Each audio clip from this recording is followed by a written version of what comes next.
শহর কলকাতার মতো জায়গায় পিটিয়ে খুন। হ্যাঁ, কাকে? ক্যাব চালককে। বিজয়গড়ের ঘটনা।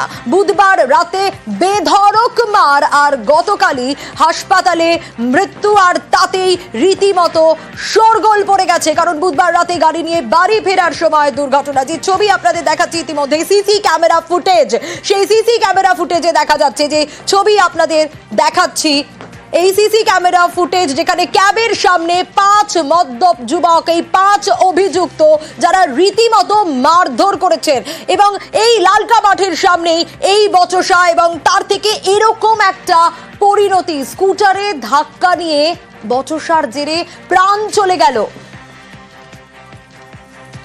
ক্যাব চালককে বেধড়ক মার 5 মত্ত যুবকের। দেখুন সেই সিসি ক্যামেরা ফুটেজ, যেখানে স্পষ্ট দেখা যাচ্ছে 5 যুবক, মত্ত যুবক, তারা ক্যাব চালককে বেধড়ক মারধর করে।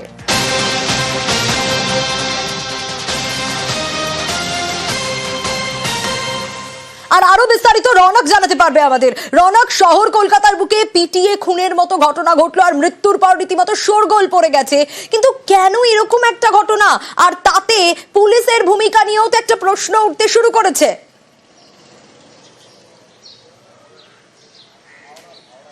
দেখো, একেবারে বুধবার দিন একেবারে গভীর রাতে 2টো নাগাদ এই যে মৃত ক্যাব চালক জয়ন্ত সেন, তিনি তার বাড়ির সামনে তার ক্যাবটা পার্কিং করছিলেন, এবং তখনই একটা স্কুটারে তার ধাক্কা লাগে, এবং সেখান থেকেই 5 জন যুবক মদ্যপ অবস্থায় সেই ক্যাব চালকের উপর চড়া হয়, বেধড়ক মারধর করা হয় তাকে। কিন্তু বচসার প্রাথমিক সূত্র কি, কেন তার গাড়ি এই স্কুটারে ধাক্কা মেরেছিল, তাই নিয়ে প্রাথমিকভাবে বচসা শুরু হয়, এবং তারপরে তাকে বেধড়ক মারধর করা হয়। তৎক্ষণাৎ সে অবস্থায় তাকে উদ্ধার করে নিয়ে যাওয়া হয় বিজয়গড় স্টেট জেনারেল হাসপাতাল, এবং সেখান থেকে নিয়ে যাওয়া একটি বেসরকারি হাসপাতালে। গতকালই হাসপাতাল থেকে তাকে মৃত বলে ঘোষণা করা হয়। এই প্রথমেই কিন্তু পুলিশ এই বিষয়টিকে একটা স্বতঃপ্রণোদিত মামলা করেছিল, এবং গতকাল পরিবারের তরফ থেকে পুলিশে অভিযোগ দায়ের করা হয়। পরিবারের অভিযোগ যে এই যে 5 জন মদ্যপ অবস্থায় তার উপরে চড়াও হয়েছিল, তারা বেধড়ক মারধর করেছিল, সেই মারধরের জেরেই কিন্তু এই জয়ন্ত সেনের মৃত্যু হয়েছে। খাস কলকাতায় এরকম একটা জনবহুল এলাকায় ঘিরে ধরে যাকে মারধর করা বলে, একেবারে ক্লোজ সার্কিট ক্যামেরায় সেই ফুটেজ দেখা যাচ্ছে। এবং এই মারধর কেন?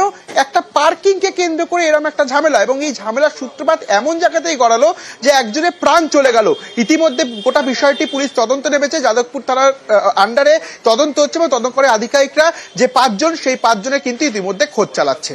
বেশ রনক, সঙ্গে থাকো। ইতিমধ্যেই এই মৃত যুবক, তাদের পরিবারের তরফে কি বলা হচ্ছে দেখুন। আমার মানুষটা চলে গেছে, আমার মাথার উপর ছাদ চলে গেছে, আমি চলবো কি করে? আমি সারাটা জীবন কি করে চলবো? আমার ছোট্ট একটা বাচ্চা বাবার ভালোবাসাটুকু পর্যন্ত বুঝলো না, বাবার ভালোবাসাটুকু পর্যন্ত বুঝলো না। কোনোদিনও কোনো মানুষের উপকার ছাড়া ক্ষতি করেনি মানুষটা। চিনি না আমি এদেরকে চিনি না। কিছুদিন আগে এখানে একটা ঝামেলা হয়েছিল, তো জামাইবাবুকে কিছু ছেলে মারধর করেছিল। তা করার পরের দিন সকালবেলা আমরা হসপিটালে নিয়ে যাই। হসপিটালে নিয়ে যাওয়ার পরে ডাক্তার অপারেশন করলো। অপারেশন করাতে বললো যে পেটের ভিতরে নাকি কি গল ব্লাডার না খাবারের থলি কিছু এটা ফেটে গেছে, যাই হোক। আর পরের দিন সকালবেলা 6টা না 6:30 নাগাদ জামাইবাবু মারা গেছে। সেটা খবর হ্যাঁ, গতকাল 5 জনই ছিল, ড্রিঙ্ক করেছিল। ক্যাব চালককে বেধড়ক মার 5 মত্ত যুবকের, কিন্তু কি হয়েছিল সেদিন চোখের সামনে একজন দেখেছিলেন, তিনি বলছেন, শুনুন। ঘটনাক্রমে ছেলেটা গাড়িটা পার্ক করতে গিয়ে ওর এখানে একটা স্কুটি রাখা ছিল, স্কুটিটায় হালকা একটু ধাক্কা লাগে, তারপর হয়তো স্কুটিটা পড়ে যায়, এবং সেটার পরে যাদের স্কুটি মানে 5 জন মিলে একজনকে ভয়ঙ্কর ভাবে মারধর করে। যা ইনজোর্ড হয়েছে, ওনার মাথায় ইনজোর্ড হয়নি, ওনার লিভার, পেটে লাথি কুতো মেরেছে তারা। ওনারা যা অ্যাটাক করেছে পুরোটা পেটের ওপর অ্যাটাক করেছে। না, তারা আমাদের এখানে নতুন বাড়ি কিনে এসছে একটা ছেলে, আর বাদবাকি সবই বাইরের ছেলে।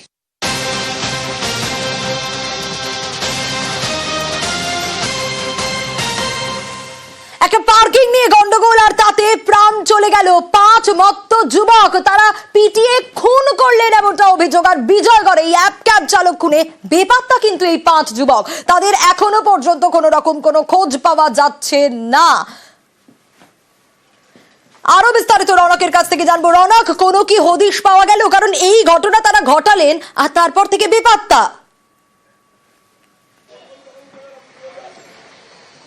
দেখো, একেবারে পুলিশ তদন্তে নেমেছে এবং 5 জনেরই কোনো রকম ভাবে পাত্তা পাওয়া যাচ্ছে না। যেদিন ঘটনা ঘটে ঠিক তার পরদিন সকাল থেকে কিন্তু তারা বেপাত্তা।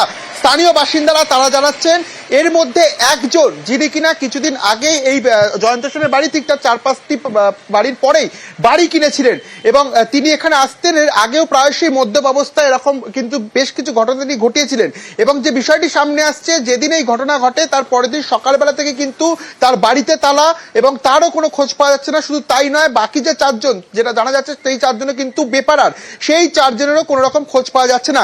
ইতিমধ্যে যাদবপুর থানার পুলিশ গোটা বিষয়টি তদন্তে নেমেছে এবং যে কটি ক্লোজ সার্কিট ক্যামেরা ফুটেজ রয়েছে এলাকার, সেই ক্লোজ সার্কিট ক্যামেরা ফুটেজ দেখা হচ্ছে ঠিক সেই সময় যেটা জানা যাচ্ছে 2টো থেকে 2:10 বুধবার দিন গভীর রাত, সেই সময়ের ফুটেজ। এবং তারপরে এরা কোথায় গেল, এদের যে গতিবিধি তা কিন্তু ট্রেস করার চেষ্টা করছে তদন্তকারী আধিকারিকরা।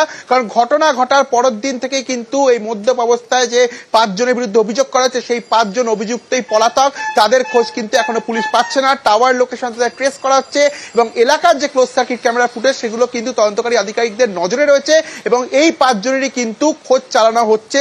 ইতিমধ্যে তদন্তকারী আধিকারিকরা কিন্তু এই বিষয়টি পুরোপুরিভাবে খতিয়ে দেখছে।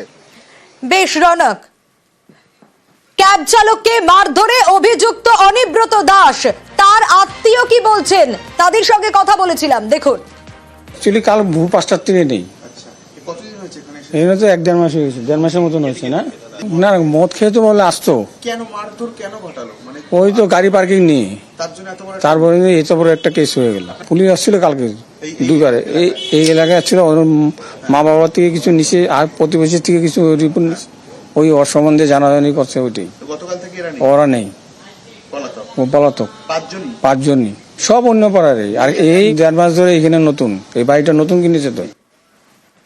আর পিটিএ খুনে অভিযুক্ত এই 5 বিজয়গড়ের ক্যাব চালক খুনে রীতিমতো বেপাত্তা হয়ে গেছেন। ভাবুন, একটা পার্কিং কে কেন্দ্র করে কিরকম পরিস্থিতি তৈরি হলো যে একটা প্রাণ চলে গেল। কেন এরকম মানসিকতা তৈরি হয়? আমরা কথা বলেছিলাম মনোরোগ বিশেষজ্ঞ সব্যসাচী মিত্রর সঙ্গে, তিনি কি বলেছেন শুনুন।